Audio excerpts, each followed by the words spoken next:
د مینا ټي وي چینل درنو کتونکو سلام ستړي مشي وخت مو بخیر. د دې سات خبرې ټولګي ته مزمن افغان هرکلی کوم.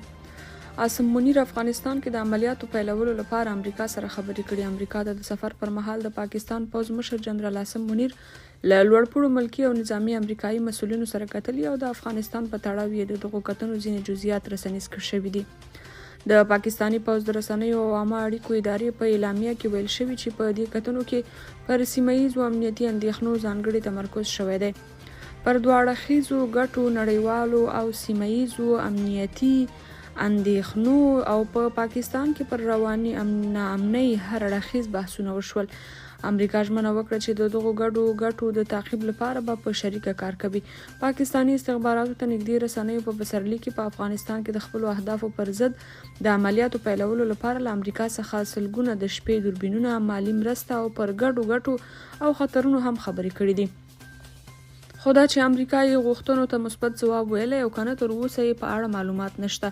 2 ورځې وړاندې د طالبانو بهرنیو چارو وزیر امیر خان متقي هرات کې یوې غونډې ته وویل امریکا ورته ډاډ ورکړی چې د دوی خلاف د هیڅ نظامی حرکت ملاتړ نه کوي. د منظور پښتین مور او پلار هم د بلوڅانو په ملاتړ راووتل. د پاکستانی پوځیانو له لوري د بلوڅ ځوانانو او فعالو میرمنو د جبري کېدو، قتل او بندي کولو خلاف له بلوچستان څخه اسلام آباد ته روان لوی لاریون د چهارشنبې په ورځ دیر اسماعیل خان سیمې ته ورسید. د هغوی د داعیې د ملاتړ په موخه د پښتون ژغورنې غورځنګ د رهبرۍ غړي علي وزیر، د پښتون ژغورنې غورځنګ مشر منظور پښتین مور پلار او ګڼ شمېر نور پښتانه فعالان هم یو ځای شول او د بلوڅانو دغه برحقه مبارزه یې وستایله.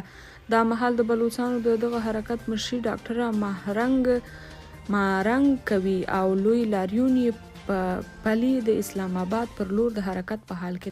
طالبانو له روسیې مننه کړې چې نړیوالو غونډو کې د دوی ملاتړ کوي. د طالبانو د حکومت د بهرنیو چارو وزارت وایي چې دغه وزارت سرپرست د افغانستان لپاره د روسیې د جمهور رئیس د ځانګړي استازي سره په کتنه کې د دواړو هیوادونو ترمنځ د اقتصادي اړیکو د پراخېدو ترڅنګ سیمه ییزو او نړیوالو میکانیزمونو کې د طالبانو د استازو په ګډون هم خبرې کړي. د دغه وزارت ویان عبدالقهار بلخي د چهارشنبې په ورځ د ډسمبر په 20 د لیندۍ 29 د ایکس په ټولنیزه شبکه کې په یوه خبره کړي خبرپاڼه کې ویلي دي چې امیر خان متقي له روسیې څخه مننه کړې چې په نړیوالو ناستو کې له افغانستان څخه ملاتړ کوي. په دې خبرپاڼه کې ویل شوي چې متقي ټینګار وکړ چې د افغانستان او روسیې ترمنځ سوداګریزې اړیکې لا پراخې شي او افغانستان چمتو دی چې د سالنګ لویې لارې له رغول کېدو وروسته جنوبي اسیا ته د روسیې توکو په لیږد کې مثبت رول ولوبوي. په دغه خبرپاڼه کې افغانستان لپاره د روسیې د جمهور رئیس ځانګړي استازي له قوله ویل شوي چې ځینې هیوادونه غواړي د نوو میکانیزمونو د جوړولو له لارې په سیمه کې خپله اجنډاوې پلي کړي. ښاغلي کابلوف ویلي د افغان حکومت یا طالبانو حکومت له توافق پرته باید داسې څه ونه شي. ضمیر کابلوف وویل که هر هیواد له افغانستان سره مشکل لري کولی شي افغان حکومت یا طالبانو حکومت سره یې د دوه اړخیزو اړیکو له لارې مطرح کړي.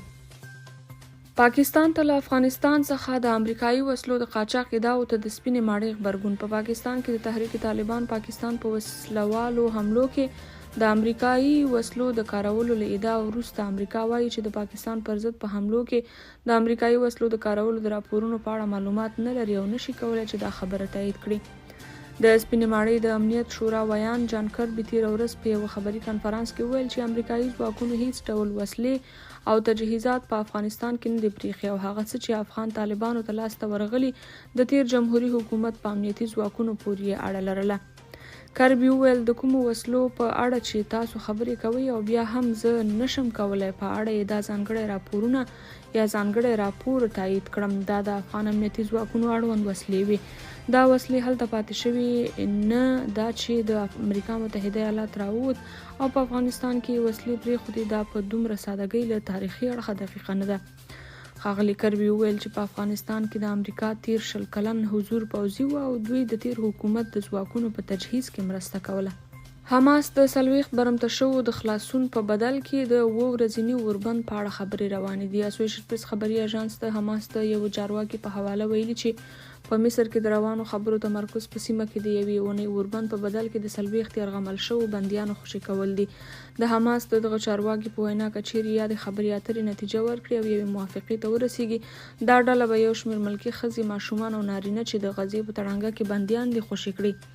د اسوسییټ پریس خبري اژانس په حواله که ښکیل اړخونه موافقه وکړي دا ممکنه موافقه وغځول شي، یعنی دا ممکنه ده چې موافقه وغځول شي. له دې وړاندې هم د قطر په منځګړیتوب د حماس او اسرائیل ترمنځ اوربند شوی و چې په پایله کې د یو شمېر بندیانو تبادله وشوه. له هرو دریو افغانانو یو یې نه پوهیږي د بل وخت خواړه به له کومه کوي. په افغانستان کې اروپایي ټولنې د بشري مرستو د برخې مشر فرانسوا ګومنس وایي له هر دریو افغانانو یو یې نه پوهیږي چې بل سخت خواړه به له کومه کوي. په تیره بیا دا چې سخت ژمی، لړزان اقتصاد، طبیعي ناورینونه او تازه ورستنو شوو دا اندېښنې لا پسې ډېرې کړي دي. په افغانستان کې د خوړو نړیوال سازمان مشر هم ویلي چې افغانستان کې له ژمي وړاندې اړتیاوې ډېرې دي او د خوارځواکۍ په لوړه کچه کې لوږه هم له هرو دریو یا له هرو دوو یو کس اغیزمنوي. سایو ویلي د اروپایي ټولنې د 26.6 میلیونه بسپنه د سختو اغیزمنو شوو کورنیو د لاسنیوي لپاره اړینه بللې ده. له دې سره جوخت ناروې هم ویلي دي چې په افغانستان کې د ملګرو ملتونو د کډوالو ادارې ته څه کم 4 او د خوړو نړیوال سازمان ته څه کم 3 میلیونه ډالر مرسته ورډیره کړې ده. له دې سره په 2023 کال کې له افغانستان سره دغه هیواد مرسته 10 میلیونه ډالرو ته ورسیده.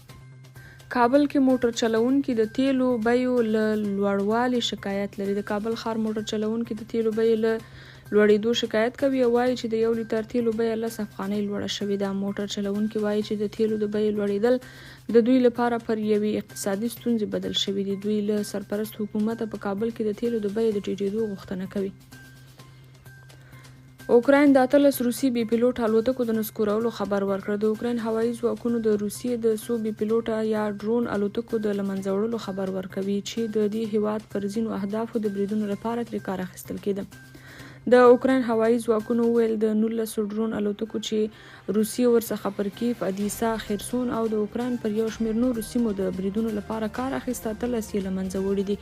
دا په داسې حال کې ده چې د اوکراین ولسمشر ولادیمیر زيلنسکي تېره ورځ په کیف کې د دې کال په وروستي خبري کنفرانس کې هیله څرګنده کړه چې امریکا به ورسره نور مرسته وکړي. خو د نوموړي له دې څرګندونو څو ساعته وروسته راپورونه خپاره شول چې د امریکا سنا جرګه به له اوکراین سره د نورو مرستو او د متحده ایالاتونو د پولو د ټینګښت لپاره یوې نوې بستې ته د راتلونکي کال له لومړۍ د مخه رایه ورنکړي. درنو اوریدونکو، د دې ساعت خبرې ټولګه تر همدې ځایه او تر بیا بلې ټولګې چې ستاسو په چوپړ کې حاضرېږم تر هغې مو په ښه لوی او بخښونکي خدای سپارم. ښې چارې ولرئ.